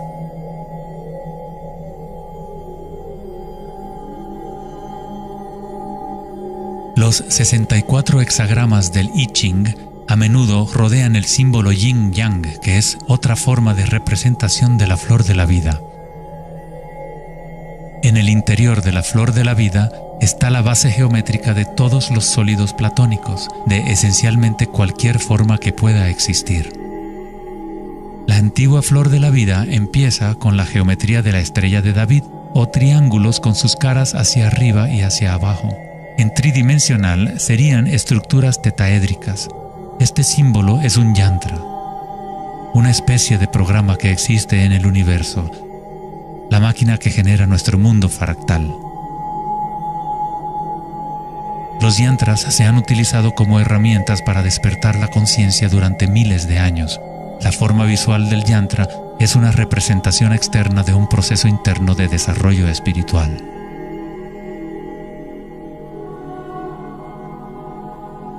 Es la música oculta del universo hecha visible, compuesto por la intersección de formas geométricas y patrones de interferencia.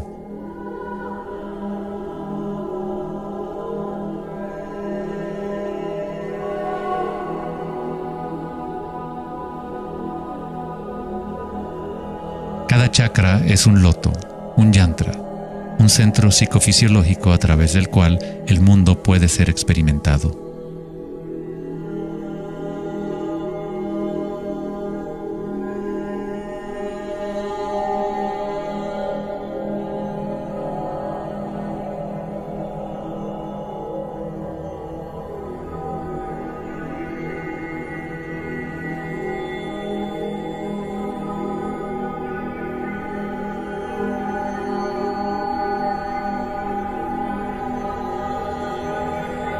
Un yantra tradicional, tal como se puede encontrar en la tradición tibetana, posee valiosas capas de significado, a veces incorporando una cosmología y visión del mundo por completo. El yantra es un patrón en constante evolución que trabaja a través del poder de la repetición o iteración de un ciclo. El poder del yantra está casi perdido en el mundo de hoy, ya que buscamos significado solo en la forma externa y no lo conectamos a nuestras energías internas a través de la intención.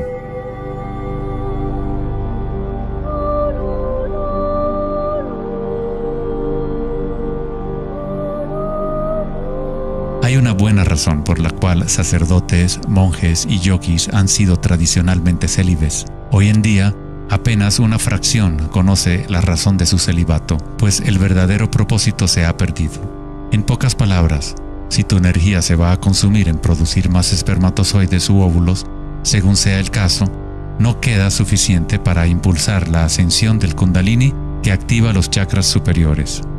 El Kundalini es energía vital, la cual es también energía sexual. Cuando la conciencia se enfoca menos en deseos animales y se coloca en los objetos que reflejan los chakras superiores, esta energía fluye de regreso a la médula espinal ascendiendo hacia esos chakras. Muchas de las prácticas tántricas enseñan a dominar la energía sexual con el fin de poder utilizarla para una mayor evolución espiritual.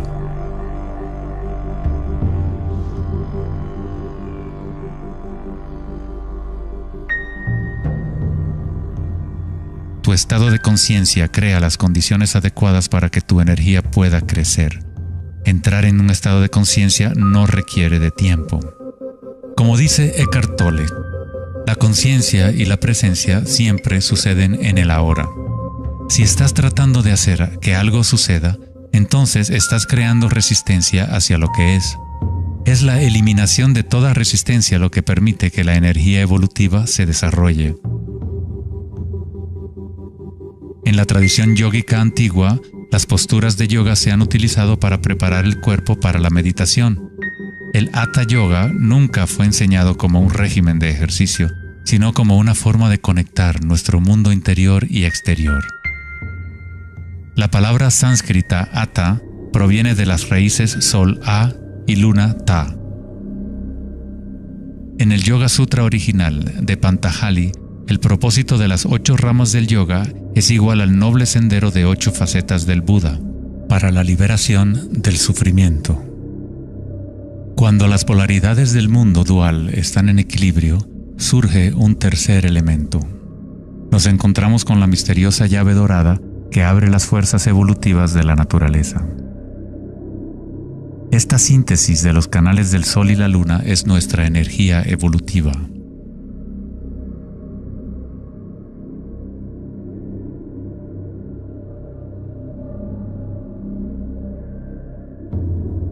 Puesto que ahora los seres humanos se identifican casi exclusivamente con sus pensamientos y con el mundo exterior, es en raras ocasiones que un individuo logra el equilibrio entre las fuerzas internas y externas, lo que permite el despertar natural del Kundalini. Para aquellos identificados solo con la ilusión, el Kundalini siempre seguirá siendo una metáfora. Una idea en vez de una experiencia directa de la energía y la conciencia propias.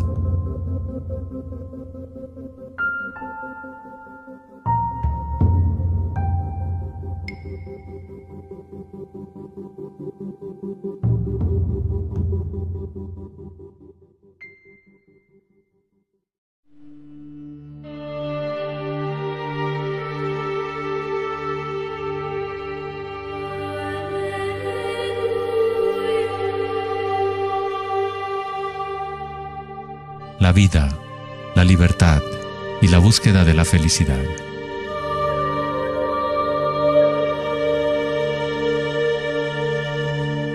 Vivimos nuestras vidas buscando la felicidad allá afuera, como si fuera una mercancía. Nos hemos convertido en esclavos de nuestros propios deseos y anhelos. La felicidad no es algo que pueda ser perseguido o comprado como un traje barato. Esto es Maya, ilusión, el juego interminable de la forma. En la tradición budista, samsara, o el ciclo interminable del sufrimiento, se perpetúa por el deseo de placer y la aversión al dolor. Freud se refirió a esto como el principio del placer.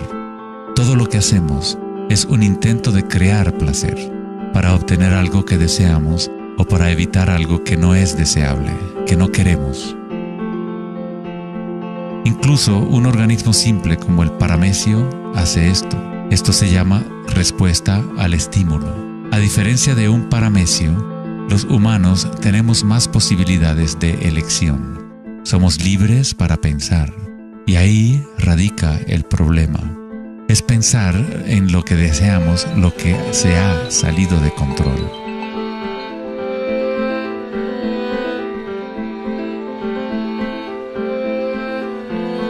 Safety systems armed.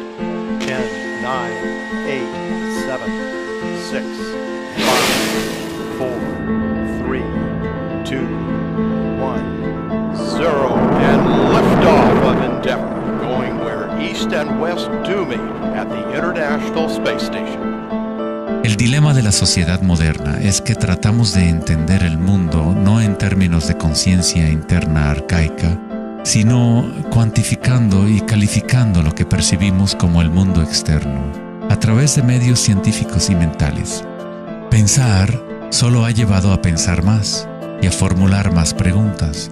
Anhelamos conocer el secreto que crea el mundo y orienta su camino, pero consideramos esta esencia como si estuviera fuera de nosotros, no como una cosa viviente e inherente a nuestra propia naturaleza.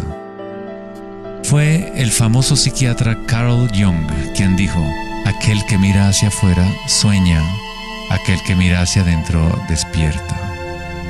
No tiene nada de malo desear estar despierto, ser feliz. Lo que está mal es buscar la felicidad fuera cuando solo se puede encontrar en nuestro interior.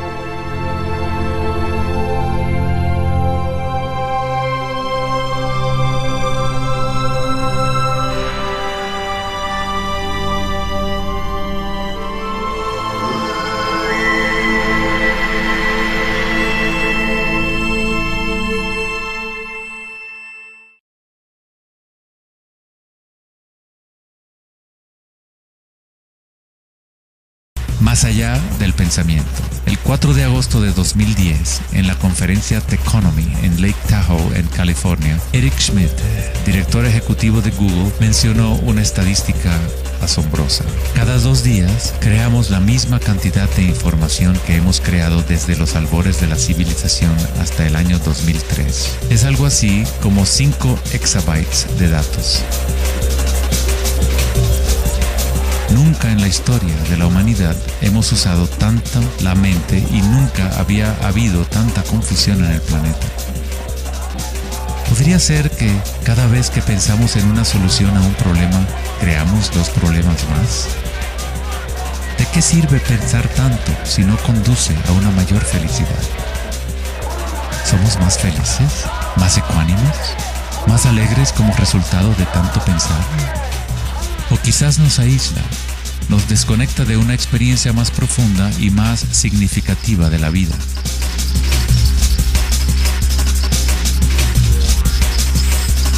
Pensar, actuar y hacer deben estar en equilibrio con el ser. Después de todo, somos seres humanos, no actos humanos.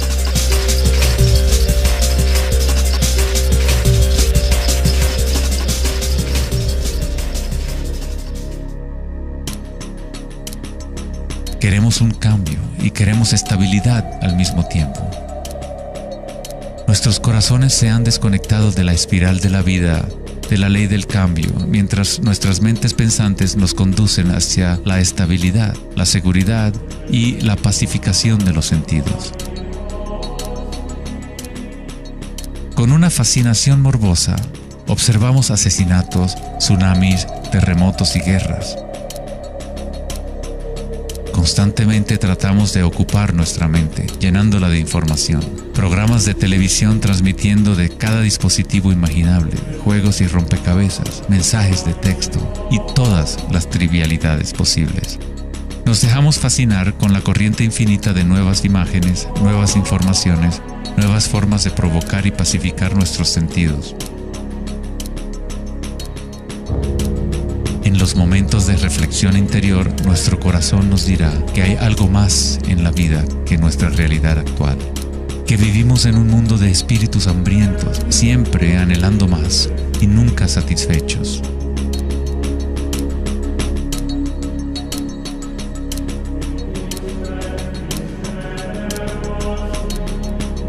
Hemos creado una vorágine de datos que vuelan alrededor del planeta para facilitar más pensamientos, más ideas sobre cómo arreglar el mundo, para solucionar los problemas que solo existen porque la mente los ha creado. Los pensamientos han creado todo el lío en el cual nos encontramos actualmente. Libramos guerras contra enfermedades, enemigos y problemas. La paradoja es que aquello que resistes, persiste. Cuanto más te resistes a algo, más se fortalece. Al igual que ejercitar un músculo, en realidad estás fortaleciendo aquello de lo cual justamente te quieres deshacer. Entonces, ¿cuál es la alternativa al pensamiento? ¿Qué otros mecanismos pueden utilizar los seres humanos para existir en este planeta?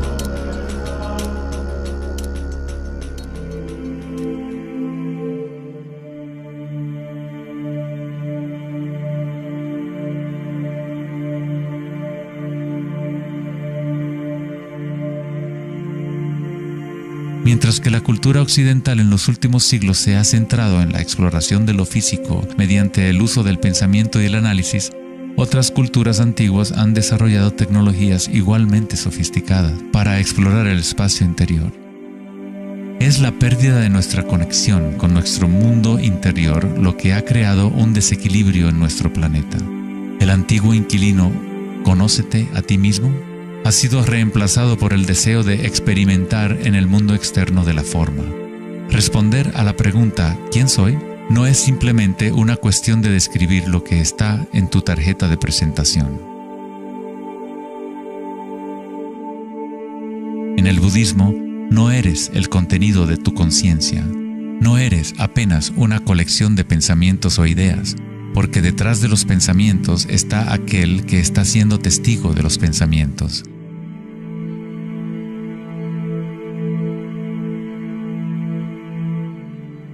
El dicho enfático, «Conócete a ti mismo», es un koan del Zen, un acertijo sin respuesta.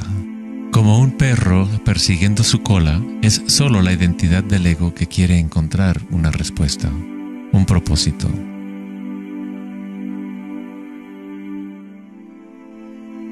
La verdad de lo que eres no necesita una respuesta, pues todas las preguntas fueron creadas por la mente egoica.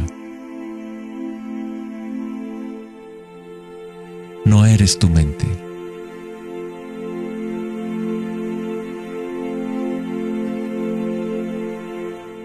La verdad no yace en más respuestas, sino en menos preguntas.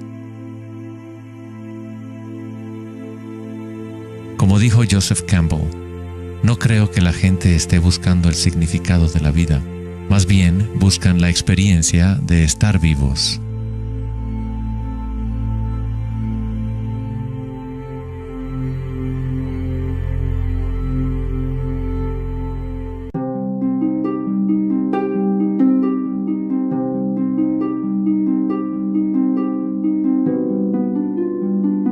Cuando al Buda le preguntaron, ¿qué eres?, simplemente dijo, estoy despierto.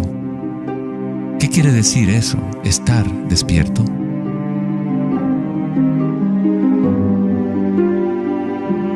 El Buda no dice exactamente qué es, porque el florecimiento de cada vida individual es diferente, pero sí dice algo, es el fin del sufrimiento.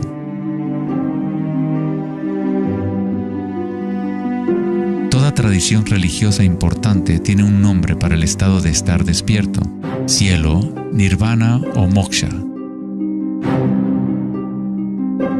Una mente en calma es todo lo que hace falta para comprender la naturaleza de la corriente. Todo lo demás ocurrirá una vez que tu mente esté en calma. En esta quietud, las energías internas despiertan y funcionan sin esfuerzo de tu parte.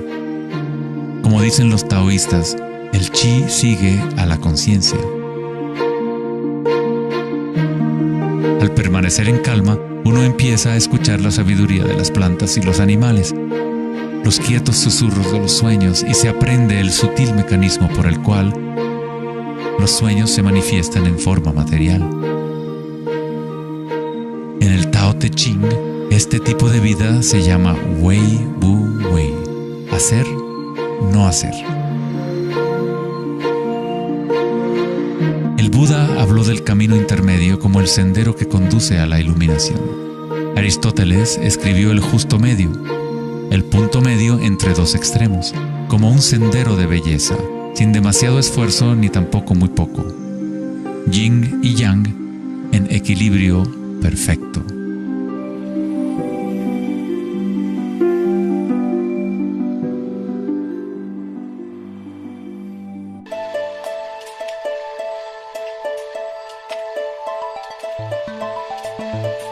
La noción de Vedanta sobre Maya, o la ilusión, es que no experimentamos el medio ambiente en sí, sino una proyección creada por los pensamientos. Por supuesto, tus pensamientos te permiten experimentar el mundo vibratorio de cierta manera, pero nuestra ecuanimidad interior no tiene que estar supeditada a acontecimientos externos. La creencia en un mundo externo independiente del sujeto que percibe es fundamental para la ciencia. Pero nuestros sentidos solo nos entregan información indirecta. Nuestras nociones acerca de este mundo físico creado por nuestra mente están siempre filtradas por nuestros sentidos y, por lo tanto, siempre son incompletas. Hay un campo de vibraciones que subyace en todos los sentidos. Las personas con una condición llamada sinestesia a veces sienten este campo vibratorio de diferentes maneras. Los sinestésicos pueden ver los sonidos como colores o formas, o las cualidades asociadas de un sentido hacia otro. La sinestesia se refiere a una síntesis o amalgama de los sentidos. Los chakras y los sentidos son como un prisma que filtra una serie de vibraciones. Todas las cosas del universo están vibrando a diferentes velocidades y frecuencias. El ojo de Horus se compone de 6 símbolos. Cada uno representa uno de los sentidos. Al igual que el sistema védico antiguo, el pensamiento se considera un sentido.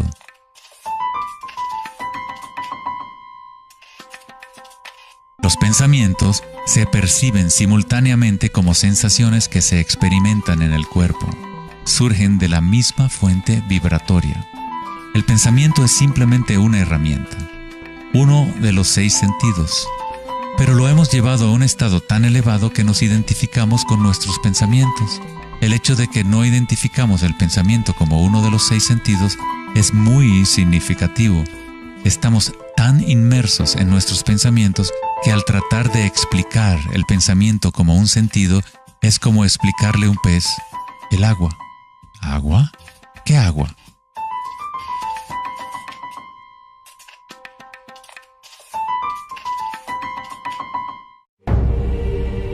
En las Upanishads se dice, no lo que el ojo puede ver, sino mediante lo cual puede ver el ojo. Toma conciencia de eso para ser Brahma, el Eterno, y no lo que la gente aquí adora. No lo que el oído puede escuchar, sino mediante lo cual puede escuchar el oído. Toma conciencia de eso para ser Brahma, el Eterno, y no lo que la gente aquí adora.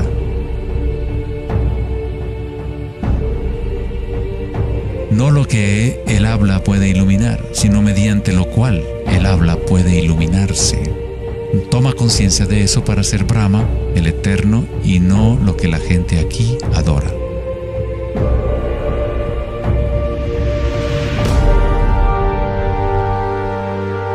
No lo que la mente puede pensar, sino por lo cual la mente puede pensar. Toma conciencia de eso para ser Brahma, el Eterno, y no lo que la gente aquí adora.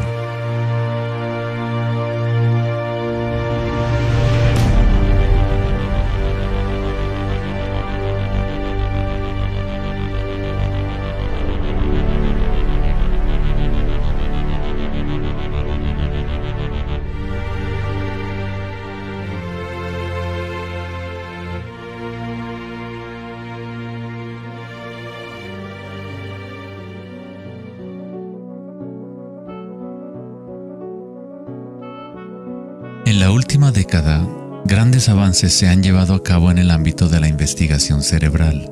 Los científicos han descubierto la neuroplasticidad, un término que expresa la idea de que el cableado físico del cerebro cambia según los pensamientos que se mueven a través de él. Como expresó el psicólogo canadiense Donald Hebb, las neuronas que se ponen en marcha al mismo tiempo se conectan entre sí. Las neuronas se conectan al máximo cuando una persona entra a un estado de atención ininterrumpida. Lo que esto significa es que es posible dirigir tu propia experiencia subjetiva de la realidad. Literalmente, si tus pensamientos son de temor, preocupación, ansiedad y negatividad, estás incrementando la conexión para que surjan más pensamientos similares. Si diriges tus pensamientos hacia el amor, la compasión, la gratitud y la alegría, creas la conexión para repetir esas experiencias. ¿Cómo hacerlo cuando estamos rodeados de violencia y sufrimiento? ¿No es esto una especie de engaño o vana ilusión? La neuroplasticidad no es lo mismo que la noción de la nueva era que dice que creas tu realidad con pensamientos positivos. En realidad es lo mismo que el Buda enseñó hace 2500 años. La meditación vipassana o la meditación introspectiva podría describirse como neuroplasticidad autodirigida. Aceptas tu realidad tal como es, como realmente es. Pero tú lo experimentas en el nivel raíz de la sensación, en el nivel vibratorio o energético, sin prejuicio o la influencia del pensamiento.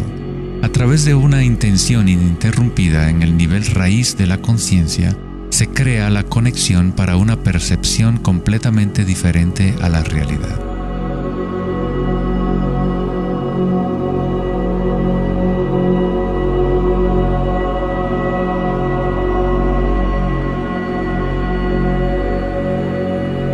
La mayor parte del tiempo lo entendemos al revés. Estamos permitiendo constantemente que las ideas sobre el mundo exterior conformen nuestras redes neuronales, pero nuestra ecuanimidad interior no tiene que estar supeditada a acontecimientos externos.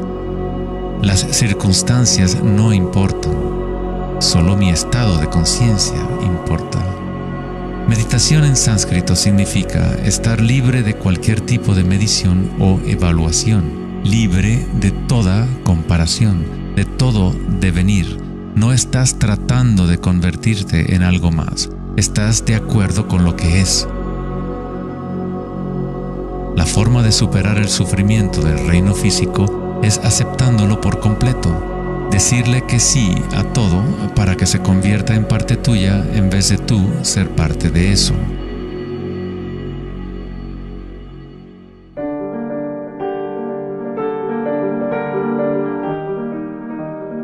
¿Cómo se puede vivir de tal manera que la conciencia deje de estar en conflicto con su contenido? ¿Cómo puede uno vaciar el corazón de las ambiciones mezquinas? Debe haber una revolución total en la conciencia, un cambio radical en la orientación del mundo exterior al interior.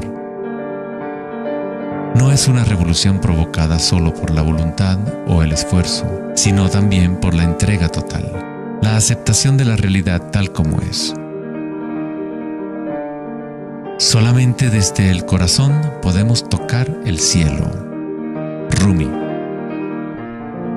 La imagen del corazón abierto de Cristo transmite de forma poderosa la idea de que uno debe abrirse al dolor. Uno debe aceptar todo si desea permanecer abierto a la fuente de la evolución. Esto no significa que te conviertes en un masoquista. No buscas dolor, pero cuando el dolor viene, lo cual inevitablemente ocurre, simplemente aceptas la realidad tal como es en lugar de anhelar otra realidad. Los hawaianos han creído durante mucho tiempo que es a través del corazón que aprendemos la verdad. El corazón tiene su propia inteligencia, tan obvia como la del cerebro. Los egipcios creían que el corazón, y no el cerebro, era la fuente de la sabiduría humana. El corazón era considerado el centro del alma y la personalidad. Era a través del corazón que se expresaba la divinidad, impartiendo conocimientos a los antiguos egipcios sobre su verdadero camino. Este papiro representa la medición del peso del corazón. Era considerado algo bueno pasar la vida después de la muerte con un corazón liviano. Eso significaba que habías tenido una buena vida.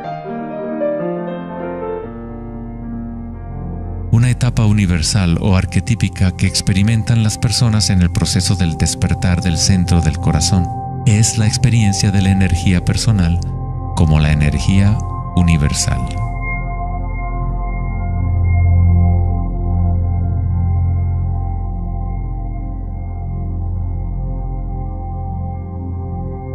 Cuando te permites sentir este amor, ser este amor, cuando conectas tu mundo interior con el mundo exterior, entonces todo es uno. ¿Cómo podemos experimentar la música de las esferas? ¿Cómo se abre el corazón?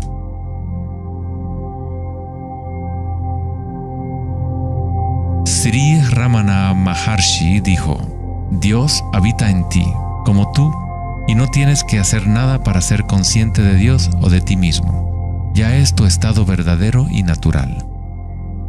Solo abandona toda búsqueda, dirige tu atención hacia adentro y sacrifica tu mente al único ser irradiando en el corazón de tu propio ser. Para que esto sea tu experiencia que vives en el presente, el autoconocimiento es el único camino directo e inmediato.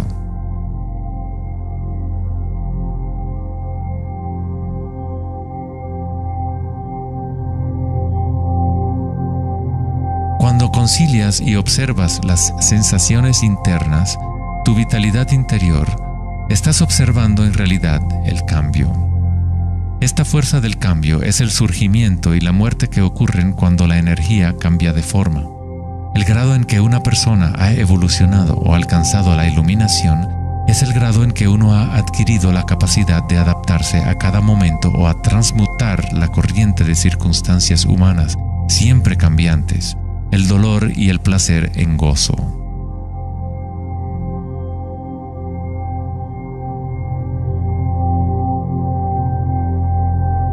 Leo Tolstoy, autor de La Guerra y la Paz, dijo que todo el mundo piensa en cambiar el mundo, pero nadie piensa en cambiarse a sí mismo.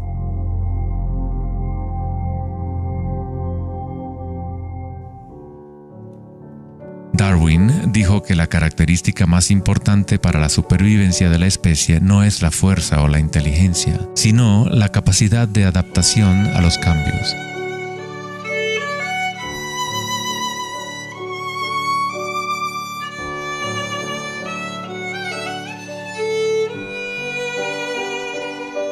Debemos convertirnos en expertos en adaptación.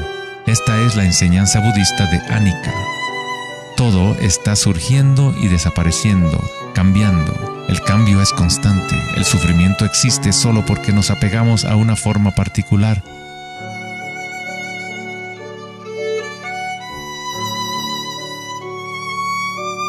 Cuando te conectas a la parte tuya que observa, con la comprensión de Anicca, el gozo surge en el corazón.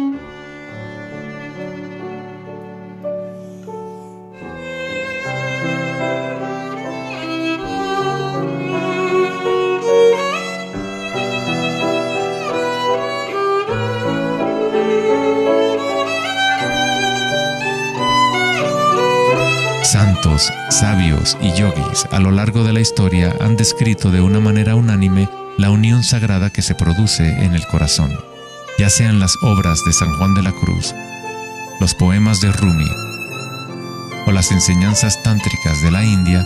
Todas estas enseñanzas diferentes tratan de expresar el misterio sutil del corazón.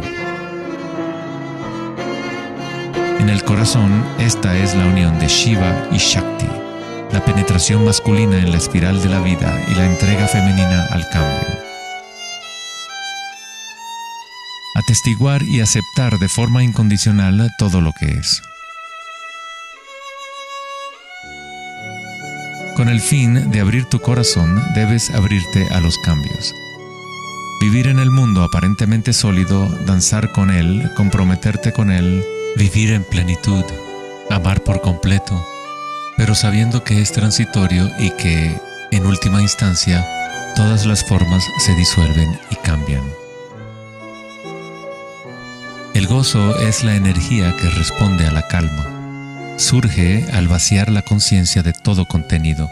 El contenido de esta energía de gozo, producto de la calma, es la conciencia. Una nueva conciencia del corazón. Una conciencia conectada a todo lo que es.